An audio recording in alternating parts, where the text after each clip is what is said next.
The outcry over President Trump's policy of separating immigrant families has reached a crescendo that extends beyond party lines. Earlier this evening, I spoke with Mercedes Schlapp. She's the White House Director of Strategic Communications. And I began by asking if Mr. Trump is hearing the criticism, including from inside his own party. Well, absolutely. I mean, the president, as he mentioned before, he hates seeing the separation of families.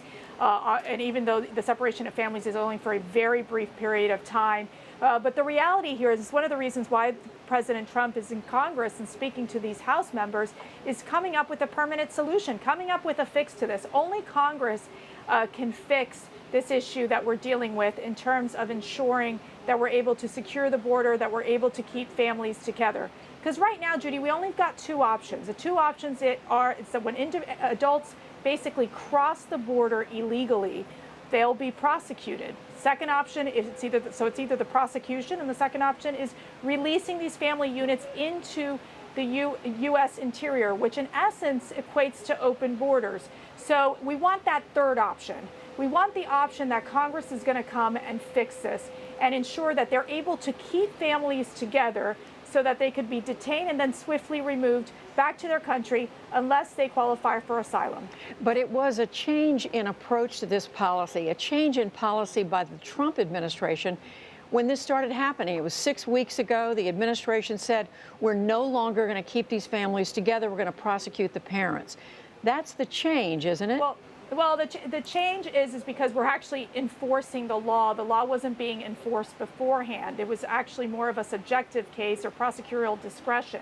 At this point, it was clear by the Department of Justice that they wanted to move in order to those individuals who are crossing the border illegally. We have to remember that there are ports of entry where these individuals can come in through a legal process and apply for asylum. And when they go through those ports of entry, and there's 26 of those along the 2,000-mile border, that's an area where you won't have be separated from the family. But as we know, in American law is when you are commit a crime, you can be an American citizen, you will be separated from your family. And this is the case in this situation, which means that if you commit a crime, meaning you cross the border illegally, not through these ports of entry, you will be prosecuted. Yes, you are separated from the family for a brief period of time during these the hearings itself, and then reunited. But that is where we are at this point. And what we need is we need Congress to take action to fix this problem. This is very simple. This is about ending a legal loophole. This is something that the president has pushed forward with ending catch and release, where you're able to keep these families together and then be able to either hear their cases or remove them from the country. But you're saying, so it was an administration decision to enforce something. But my question is, it sounds like you're saying the president, the only thing he'll accept now is having the entire family sent back across the border. Well, again, if they go through these ports of entry and they are able to what we talk about credible fear and apply for asylum, their cases will be heard. We have a very large backlog of cases based on our limited resources, but their cases will be heard.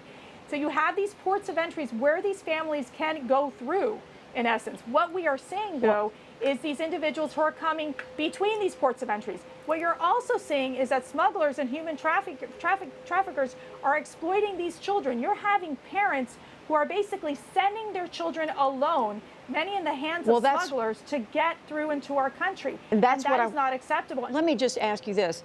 You know that what is going on in these countries is there is a dangerous situation. These families are coming because they are being set upon.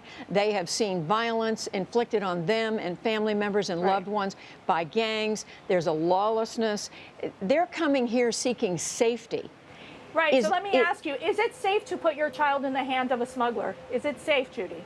Well, is it safe to stay in a place in either Guatemala or Honduras or El Salvador where you are dealing with living with those conditions? And what is amazing about America is that we have the most generous immigration laws. There is a legal way to apply to come into our country. In addition to that, if those individuals are doing the dangerous trek into the United States, they need to go through the ports of entry, which then they won't be separated from their family. And They there could is apply some for backlog asylum. at those ports of entry. Exactly, because of the fact that we've had such limited resources and funding that's coming from Congress. Let me just quickly ask you two other things. One is a number of people are saying the president chose to do this, to enforce this policy 6 weeks ago, in order basically to leverage this in order to get more money for a border wall. Is that what's going on? Look, this is the only political play that's being made right now is the Democrats showing up to these detention centers and making this into this big political issue. We want to have solutions. We want to work with Congress. We want to work with both parties to ensure, as the president did back in October of last year when he came up with a comprehensive and generous bill on immigration. Finally, Mercedes Schlapp, as the mother of young children yourself, what's your reaction when you see these pictures and hear the sounds of these children crying? Look, as I've mentioned before, and for the president and the first lady, we hate seeing this. It's sad. It's tragic. It's so tragic, especially when you have smugglers exploiting and taking advantage of these children. It's absolutely heartbreaking. And so this is the type of what we need to stop in terms of ensuring that individuals who want to come to America apply safely. If they're going to go and they're going through the ports of entry, which is through a legal way where you don't separate families, but breaking the law in the country, that in and of itself is harmful. It's harmful to them and it's harmful to their children. Mercedes Schlapp at the White House, thank you very much. Thank you so much.